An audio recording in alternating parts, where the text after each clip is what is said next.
Once again, I would like to welcome you to the pre-award lunchtime discussion session, discussion tips and tricks for proposal preparation and internal review. I'd like to introduce you to our speakers, Dr. Stacy Kelley Guzman, Ashton and Matthew Cronan.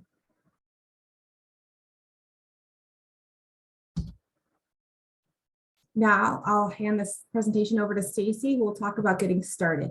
How are you doing, Stacy? I'm doing great. Thank you very much, Stephanie.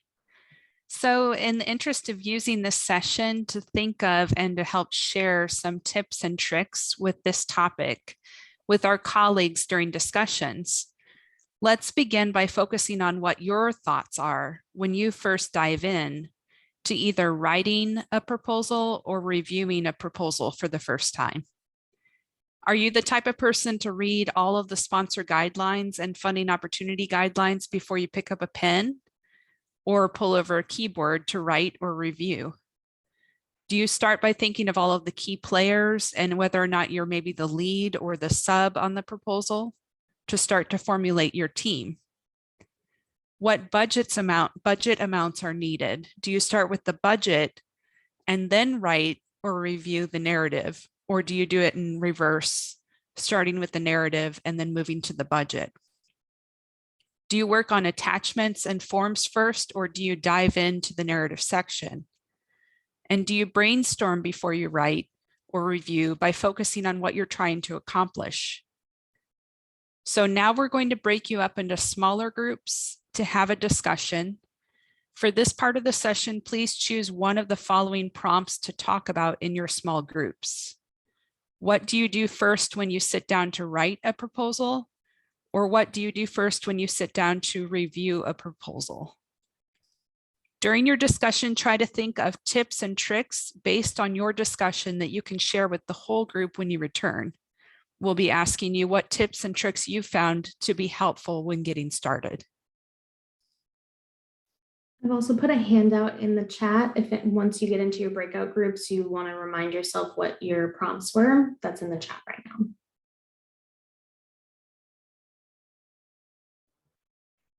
All right, I'm going to start placing people in rooms. It's going to take a minute just because we are such a big group.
think we got it right, Stephanie.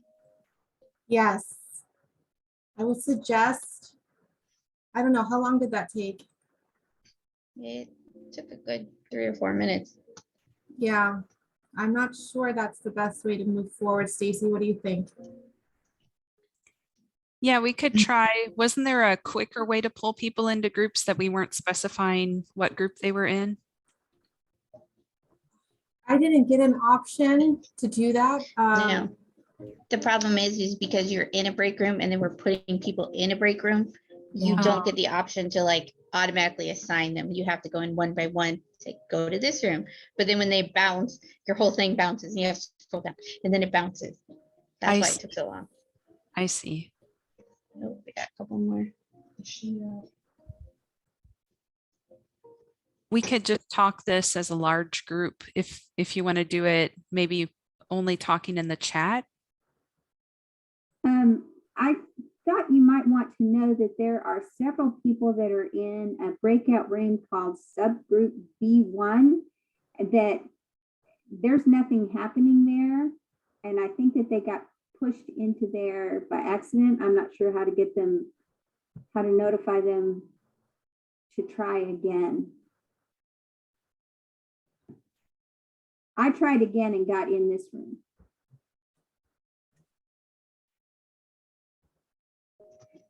Do you know, is there somebody in each room that's monitoring so they start working on the prompt?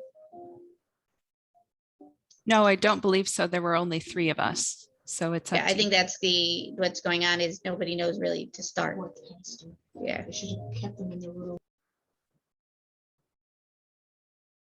Okay, Maybe Stephanie, if you want to go into each room and just Yeah. restate what they're supposed to do. okay. Or Stacy, you can even go start from the bottom and Stephanie from the top and just work your way down. Hi, everyone. Were you able to get the prompt to discuss in this room? No. It was dropped in the chat, so let me just send that over.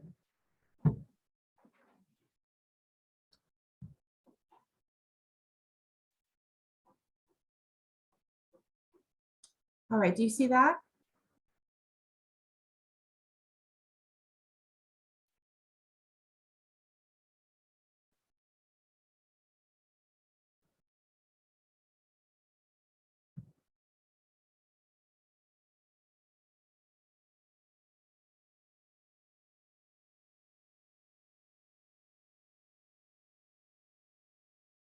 Anyone?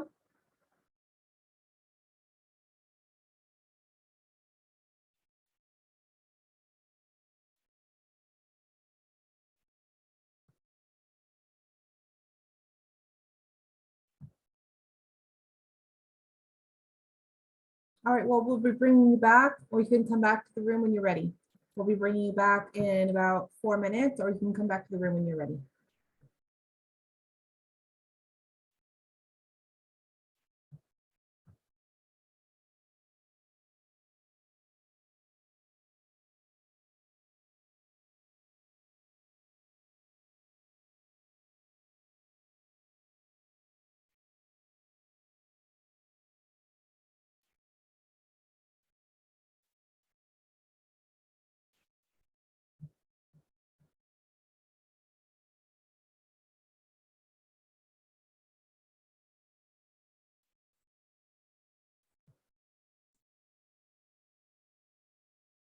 Hi, everyone. I just want to check in and see if you all had the prompt document that was dropped in the chat for discussion in this group. I'll drop it here.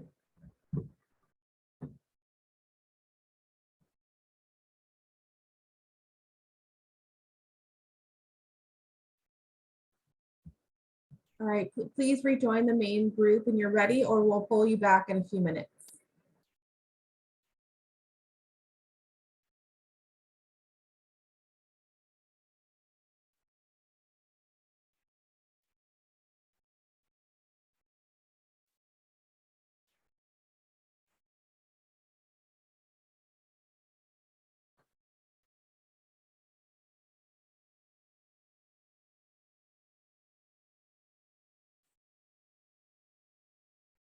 the way, especially if there's sub-awards with all of the extra 25, those kind of things.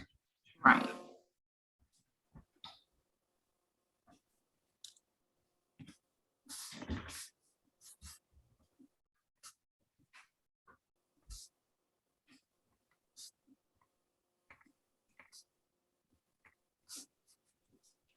Hi, everyone. I'm just checking in to make sure you got the prompt documents so you know what to discuss in the breakout room. We just we didn't get a prompt. We just kind of started with the first question and started to do what we do when you sit down and review a proposal. Perfect. Okay. I'm dropping the document that was dropped in the chat before. I'm going to drop it here so you can Okay. pull that out, and that has all of the prompts for all the breakout rooms. Okay. Are we supposed to go through all of them or just pick No. one? So there's supposed to be 3 breakout rooms, and each Oh, has 2 prompts, and we just put it in one document so you could keep that handy. okay. We may not do more breakout rooms because there's just so many people in the presentation. It's a little bit too complicated. So the other ones we might do with a larger group. Okay. Feel free to rejoin the group when you're ready, or we'll come and pull you back. Okay. Thanks.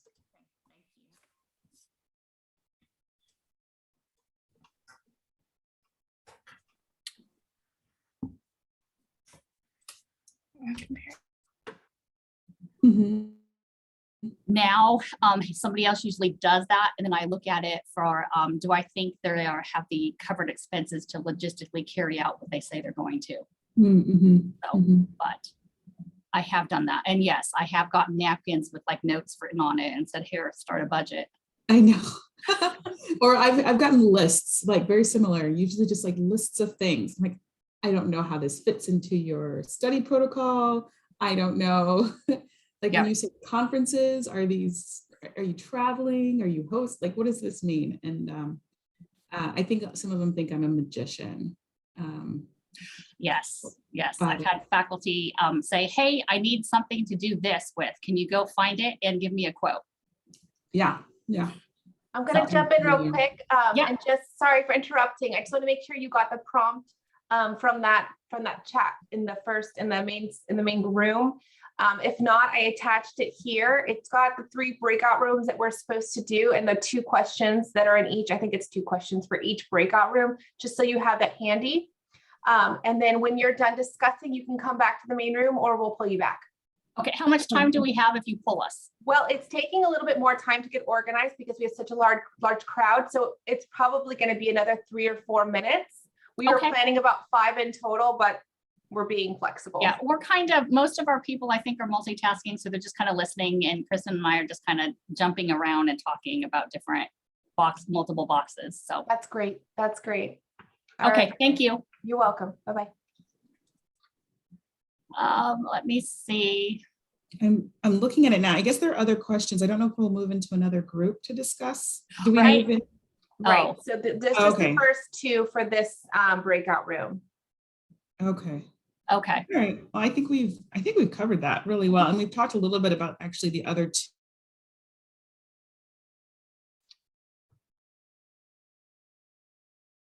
Hi there. I don't know if you want to join another group because you're alone in here. I'm just coming to check in. There are 9 other breakout rooms. I think you can join them yourself. They're titled, let me see, basically numbered 1 through 10. Feel free to join those or come back to the main room when you're ready.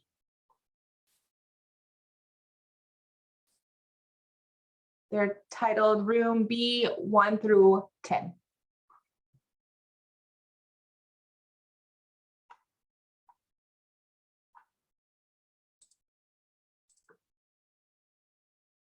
Forget that. Yeah. Hi, Stephanie. Hello. I'm just coming to check in. Sure. I wanted to make sure that you all received that prompt document from the main room. It has those questions that they were asking everyone to discuss. So I'm dropping it in the chat here because I'm finding not a lot of people pulled those from the chat. Yeah. No, we didn't get that. And Stephanie, we had 5 people, but it came down to just Claire and I at this point. Well, you can have fun So- with it. There's 2 questions. The document has questions for 3 different breakout rooms, meaning we were going to do breakout rooms at 3 times during this session. So it's just that first segment that you're responding to in this breakout room. We may stop doing the breakout rooms throughout the rest of the presentation because there's just too many people. Okay, So just, point your attention towards those first 2. okay, that's what I'm downloading it now. Okay, perfect. Okay. Come back whenever you're ready, or I'll come back in to pull you back.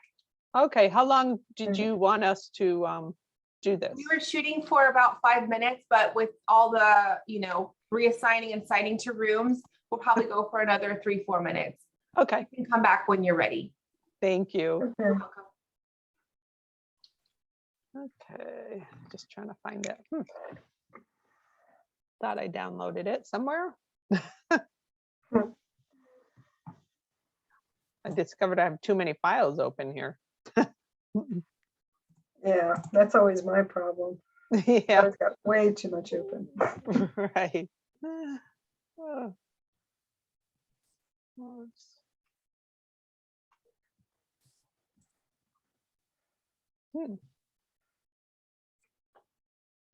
I cannot find it. What's it called? Breakout. Okay. Oh, there it is. Okay. So you wanted us to do the first one, get started? That's right. Okay.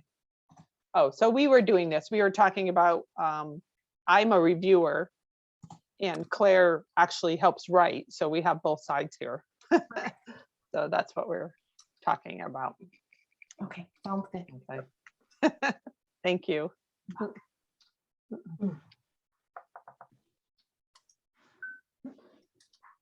So you have the document.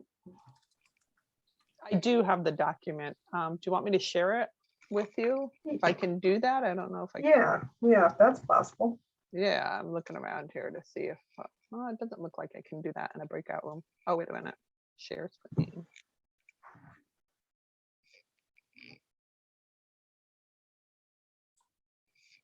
There, can you see that? Breakout group topics. Okay. And we're looking at the first breakout group. Question. Okay. Do you want to?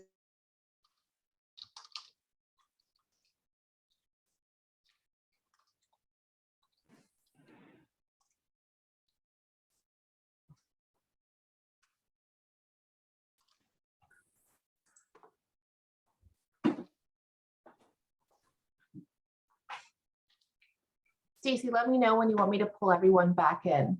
Yeah, I think now's a good time to try to pull people back.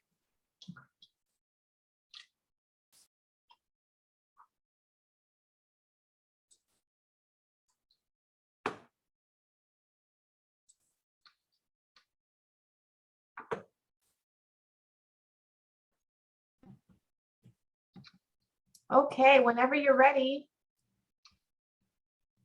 Come on back to breakout room. Okay.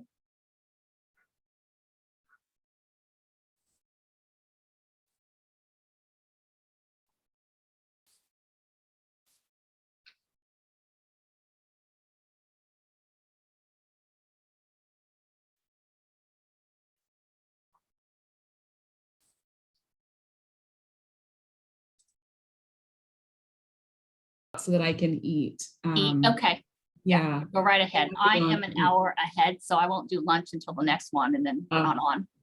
Okay. I'm great, gonna thank start you. pulling you all back now, if that's all right. Perfect. Thank you. You're welcome. Thank you. Cool.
Pulling Okay. you all back now, if that's all right.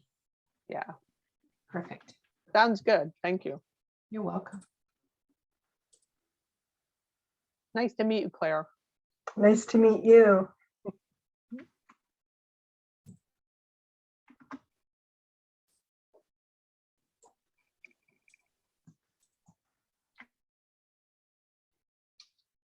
All right, pulling you back now.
I kind of popped in and out of rooms to make sure people were getting started with the prompts. But what came up in one of the conversations for me was, as a stronger writer, as someone who's written narrative before, that part comes a lot easier to me. But working through a budget and really getting the budget tacked down is something that you might start with first, so that it'll take a little bit more time to get through, and it can actually help guide your writing to make sure that you're being clear and concise.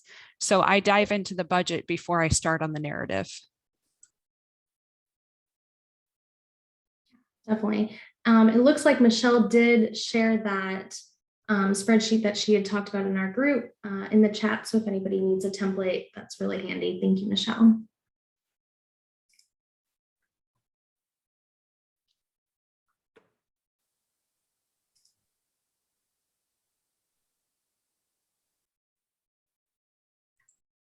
Any other tips and tricks that people would like to share? Any helpful hints on getting started?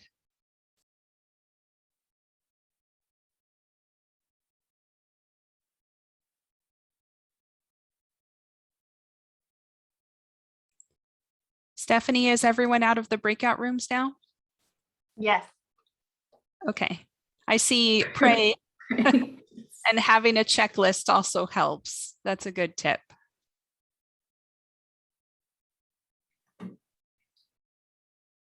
All right. Well, if anybody else would like to share, feel free to put it in the chat. Otherwise, we can go ahead to the next slide. All right, budget tips and tricks, everyone's favorite topic. Just about every sponsored project that you will work with is going to have a budget. That's the whole sponsored side of the sponsored projects. So I think it's really important to sort of ask yourselves, when you're first looking at a budget, whether you're reviewing it, developing it, there's some questions that I always like to ask myself when I'm looking at this. So of course, first, what are the direct and indirect totals? What types of costs are allowed? You know, is travel allowed on this budget? Is tuition allowed? Stuff like that. Are there any subawards? Do we need to have, what kind of information do we need from those subawards? Is there a limit on their indirect costs? You know, are there any other departments within your institution that will need a buy-in on the budget? I know I worked at an old institution where radiology had their own sort of fees that they needed exactly on the budget. So every time there was radiology needed on the budget, we had to go to that department and they sent over their separate fees. Yeah, will there be cost sharing on the budget? Is it voluntary, involuntary? How does that work? What type of approvals do you need for that? We're not going to do breakout rooms again because that was super fun. But we're just going to have a big open discussion. Are there any questions that you yourself like to ask yourself when you're reviewing or developing a budget? And then how does budget templates sort of play into everything? You feel free to raise your hand, feel free to type it in the chat, whatever you'd like to do. Share your tips and tricks with the group.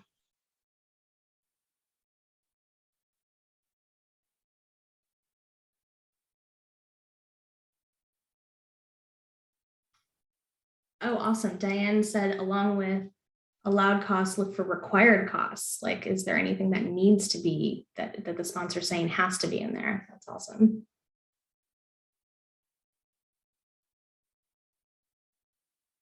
Michelle, yep, absolutely. Lock the formulas down so the PI doesn't mess them up.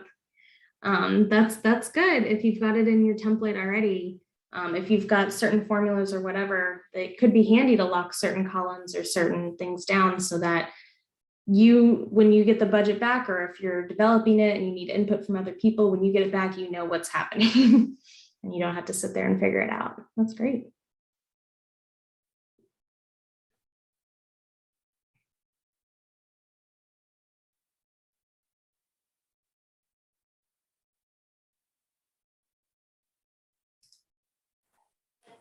On the bottom of my foot. I feel this all along my left leg.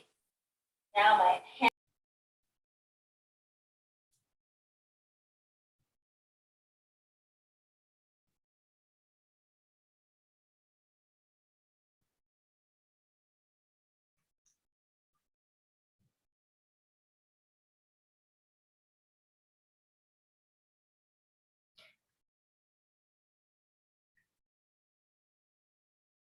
Okay, making sure you know the rules from certain agencies like person month limits. Yeah, definitely. That's something that's really important, especially when you're developing the personnel side of the budget. That's very necessary. Thank you, Leanne. Salary caps, definitely. Yeah, I personally work a lot with NIH, so they have a specific salary cap that can change year to year. So always knowing what the most recent one is, and just any sponsor, foundations, different federal sponsors, state sponsors, they all could have different salary caps that you need to be aware of. So understanding what those are, Googling them if they're not really clear, it's very important. Yep, indirect and overhead limits for sure. Oh, cost share matches. Yeah.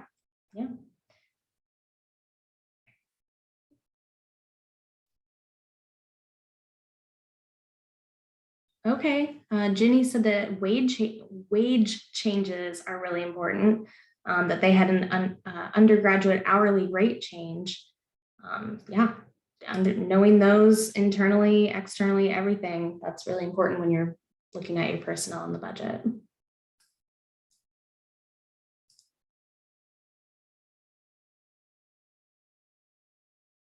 Okay. Michelle likes to let her PI know immediately what's being taken out for indirect costs so they have a clearer picture of what their direct costs look like. Yep, that's great. Any other tips and tricks for the budget?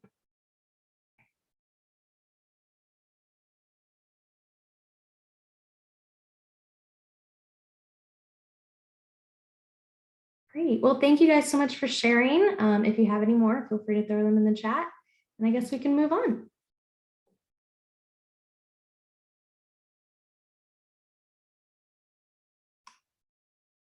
Thank you, Ashton. So our third and final section here is dealing with intra-institutional communication tips and tricks. Do you work in the central office or do you work in one of the business units or institutes or centers? What's the roles for each one of those? Things to consider: is the sponsor you're going to be applying to, does it have an online portal? Do you have to have registrations for that site? That's something you definitely want to coordinate if you're at the PI or the business unit level department side, that you'd want to coordinate with your sponsored programs office to make sure as an institution that you're actually registered in there. Is the proposal itself targeting a sponsored program that's limited? I think they may have touched on that in our previous presentation. That's a big part of what we see from our office. When we see there's a limit of maybe 1 project or 3 projects max that can leave our university, or else it would reject all of them. We do have internal competitions here at our institutions that would be really important to know, and have that communication between the department side and the central office. Is there any internal procedures that may differ with the sponsor? And one of the examples I was given here is in terms of cost share. There was a time as an institution where we would allow faculty to provide voluntary cost share on quite a bit of our projects, especially federal. But in recent time, if there is a cost share requirement, a required one, we can certainly abide by that in terms of being eligible for a program. So it's an eligibility criteria. We have gotten away from, with probably a few exceptions, of having anything over and above a required cost share. That'd be something where we'd have to really kind of look at the language in the guidelines. If it's, very strict 30% cost share requirement, we want to actually hit that cost share requirement as opposed to providing over and above something above that. Again, unless there's some compelling reason we would need for that. Any signed documents, who's coordinating that process? There are certainly times where our sponsored office has to provide either cover letters with submissions or certain verifications of cost share or different items, but there may be other parts that across campus we'd have to work with, maybe environmental health and safety, maybe the IRB group, animal subjects, export control, just to name a few out there. So some questions here for our group.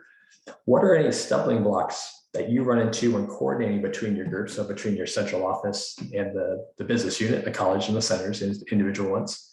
But what characteristics exemplify a solid relationship between both those groups?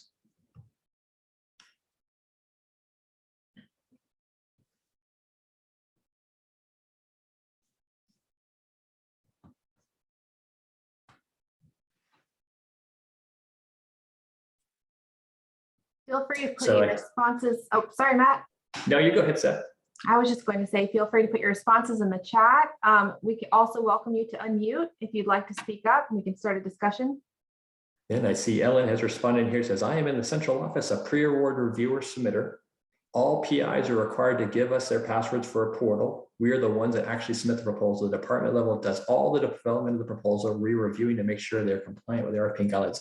So that's a really good comment there. I'd say in the last 5 to 10 years have moved to a model where in the central office, from a proposal perspective, pre-award, we are the reviewers and the submitters of the proposals. Now, there are some circumstances that may come up, again, when you're dealing with maybe some of these white papers or letters of intent, something before the final stage of the full proposal that we may coordinate with the business unit and or the PI for a submission. Sometimes PIs get a little iffy about setting over their password, but most of the time we can get that information. But that's a really good comment about who's developing them. Our current model here is we do have numerous departments, institutes, and centers that are working hand to hand with the faculty. And then once those projects are ready, they have to route them through an internal system here on for us to be able to review and submit those. From Stephanie, communication is a key. Completely agree. I think developing relationships both ways is really important. If you're in the central office, obviously there's certain policies, procedures we always have to follow. But at the same time, keeping that relationship strong with your point of contact at the department is really important. Sometimes picking up the phone, getting on a chat like this is really important, just to kind of make sure that the communication, what you're trying to get across, is clarified, but not coming across so strong that it becomes like an adversarial type of relationship. Stacy has in here, being clear in expectations is vital. Yeah, I think that's a really good one, especially if you take on a new area. We've had some new folks to our team over the last year, and we've had to have them introduce themselves to a whole new group of folks at the department level, and wanting them to get on the same page, and finding out what those expectations are from the very beginning is really good, because there's no guesswork involved. And if there's times where you're working with your counterpart, again, if you're in the department or if you're in the central office, vice versa, is getting on the phone and getting to know that person a little bit, figure out what they expect to see. Maybe in the review process, when you guys are going back and forth with the project reviews, maybe there's a certain way the central office wants to see their feedback. maybe there's certain things we can help them out in terms of making that bounce back and forth with the review process go smoothly.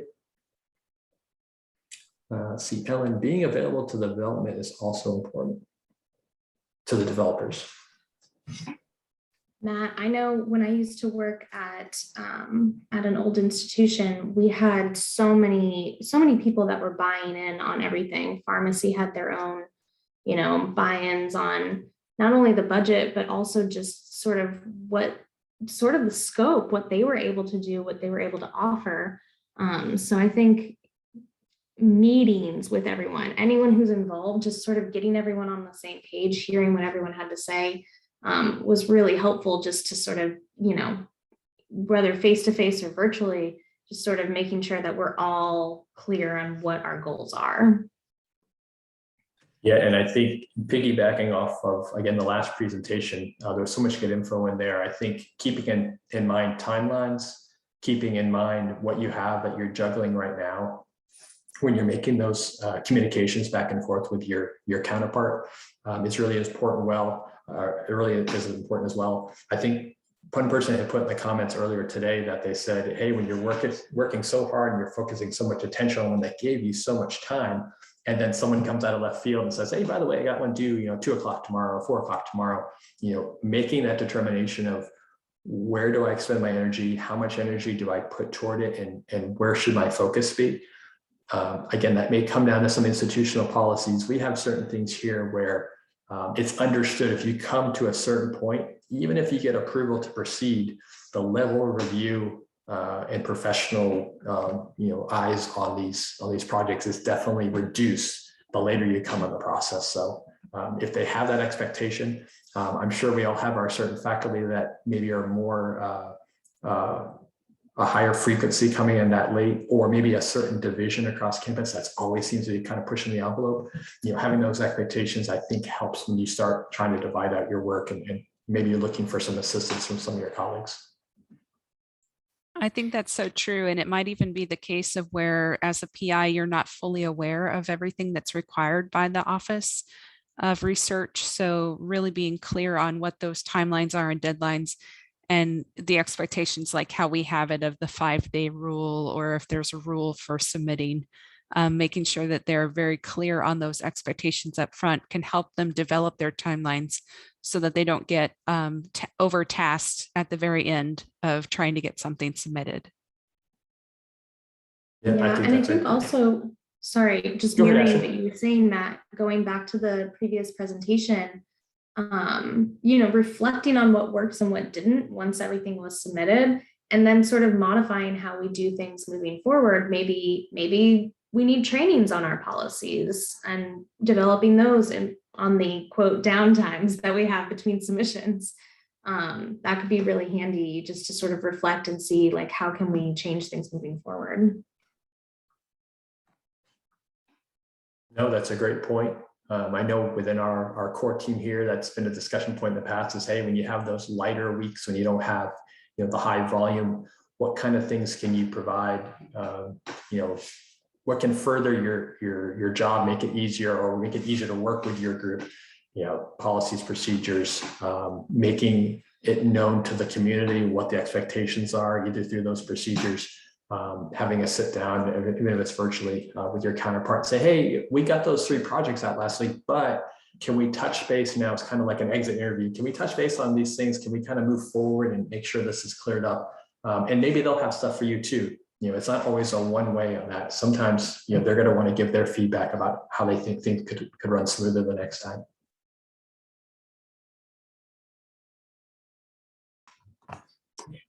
Here from Ellen, we started a monthly pre-award office forum that is offered campus-wide. We talk about procedures, expectations, and things like that. I think that's a great idea. We have a similar monthly discussion. It's called Excite. And the head of our compliance has been running it for years, where we just get the whole research community. It's open to them. A lot of departmental administrators will come. We'll have folks from our central office there, and we'll just touch on different topics, and we'll go through. Sometimes we're just going over something that's been a problem, maybe from a submission standpoint, and then sometimes it's dealing with other parts of the the sponsored projects process, like a contract agreement, or in our case, we have a huge new initiative we're running out there. So I think teams like communication open to the UCF community or whichever institution you're at is vital to making sure everyone's on the same page. Yeah, I just wanted to, this was something new for us. And it of course came about because of the pandemic and a lot of people feeling out of touch. And it's been hugely popular. Every month we get more and more people who pop in, and it's an opportunity for them to ask us questions or different deadlines that are coming up because of a holiday, a Monday holiday. It bumps our deadlines. So I always tell other offices, like, this is a great idea. You really need to do it. We're trying to talk our post-award office into doing this because a lot of people are asking us post-award questions, and I am strictly pre-award, so I can't tell them that post-award process. So they have a new director and she's open to joining us with that. But it's been a really good tool for helping with communication. And we feel people are much more cooperative, or will like, oh, hey, Ellen, now they recognize who I am and are quick to respond.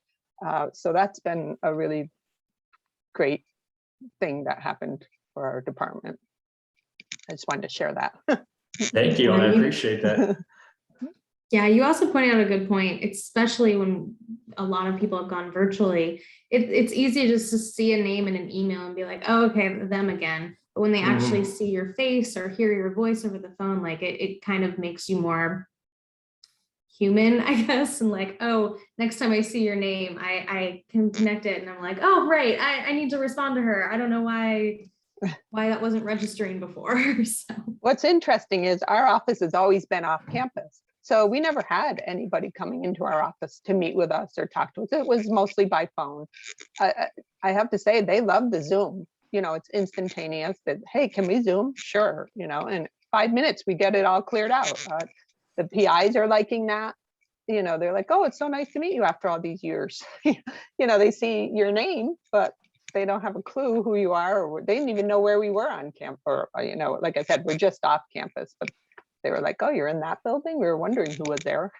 So, as far as the pandemic goes, that's really helped us as far as getting to know people out on campus now. Love Zoom.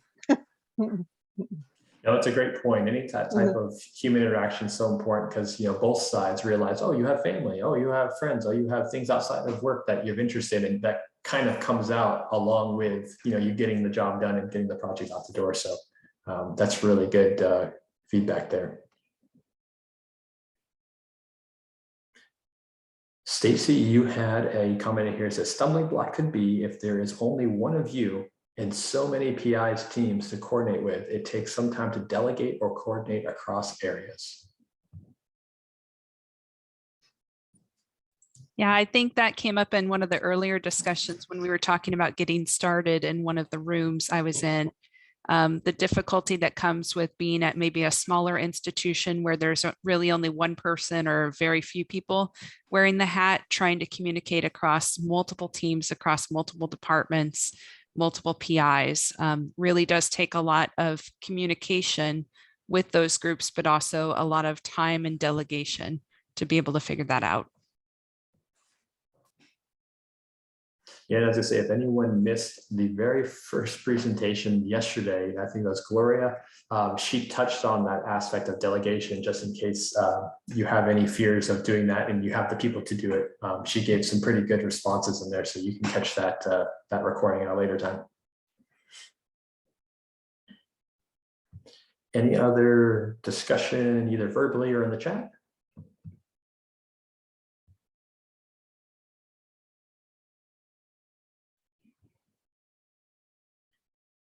Matt, I just want to add, touching back on the point you were talking about earlier with having policies and procedures and getting input to make sure that those are available as they're needed or so the gaps are filled.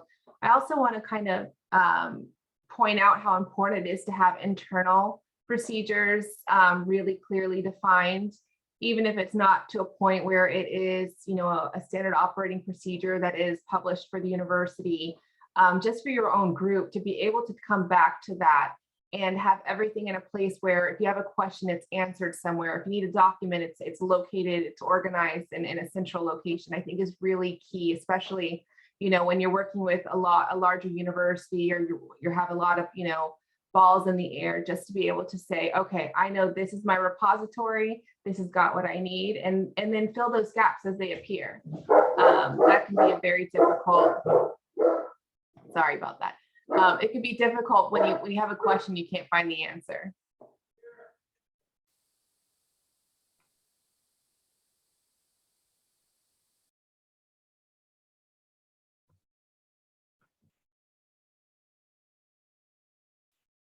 Thank you, Stephanie. Any further comment? Let's see here. We got a comment from Michelle. Yes, I completely agree. Dog was just agreeing in that process, was backing you up. 100% agree, Steph.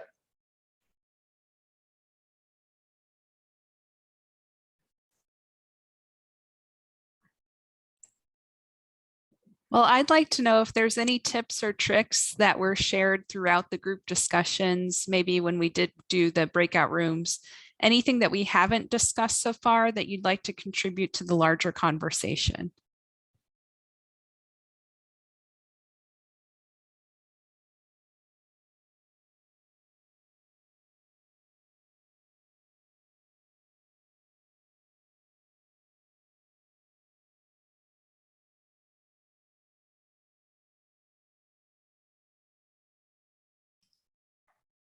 I know the group that I was with, we definitely, I think I mentioned this earlier, we were going over like what we do, how we highlight the sponsored guidelines. But I think all of that was sort of just a broader point of how we have developed little things, little tiny or visual things, deadlines through an Excel, highlights in a different color, just to open that communication and make it more streamlined for everyone.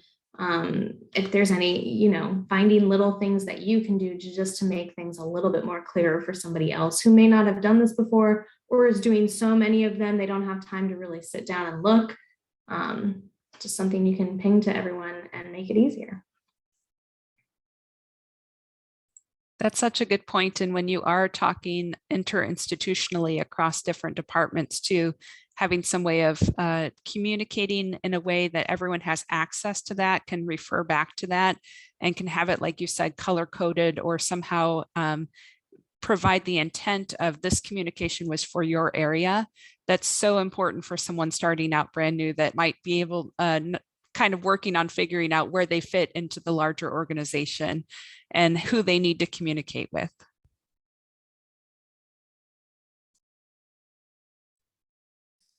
Okay, I'm going to respond to Jessica here. Are you using something specific to keep all of the resource information in one place for easy access? Well, we've designed our own kind of repository. We use Microsoft Teams, and we also have a shared folder on the computer. We're transitioning more to Teams just because our institution is moving in that direction. And then we just have lots of folders in there. We try to keep it, you know, very organized and not lots of folders, you know, maybe 6, 7, 8, so that it's not too difficult to get to what you're looking for. And then we, for example, have a folder just on protocols that have been put out. You know, these are things that are not necessarily distributed through an SOP or standard operating procedure, but maybe through email communication, and then those are PDF'd and put in that file so that we can, you know, we can go back to that when we need to, maybe 2 years later. What was that protocol that was put out on, you know, this type of proposal submission?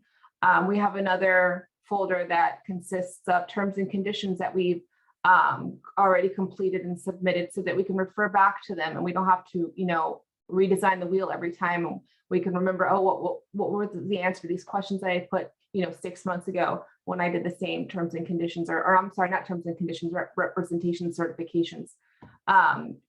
We have a training folder where we house all of our training documentation, things like that. So it's basically just, you know, creating a space and then organizing that however, you know, meets the needs of your group.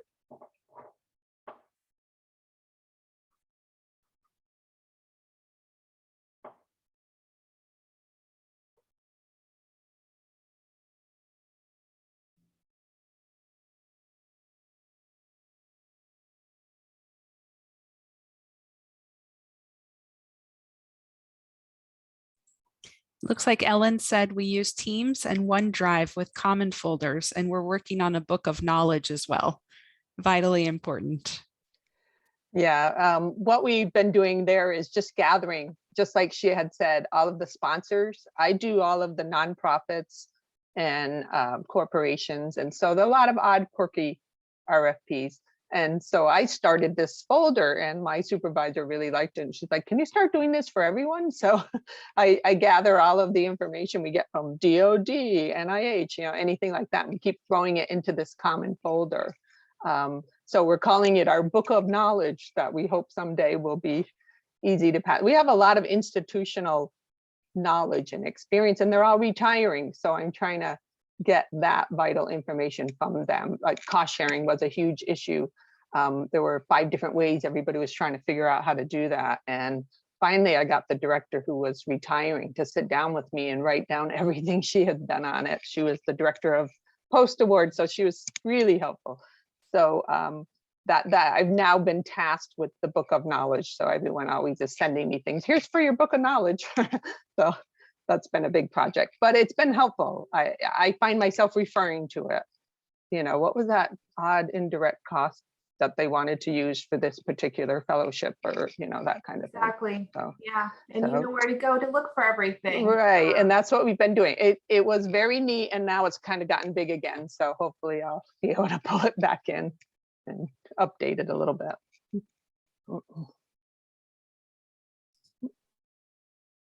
Yeah, that's awesome. All right, well, if anybody else has anything they want to share, feel free to throw it in the chat. I did get a little notification saying we're about to be pulled out of this. So thank you guys so much for sharing with us. Hope you guys were able to come away with some tips and tricks that you can bring back to your own institution. Okay, well, thank you, Ashton, Stacy, and Matt. We had a wonderful time spending the last hour with you all. Thanks for your participation, and we hope you enjoy the rest of BRAC. Bye now. Thank you.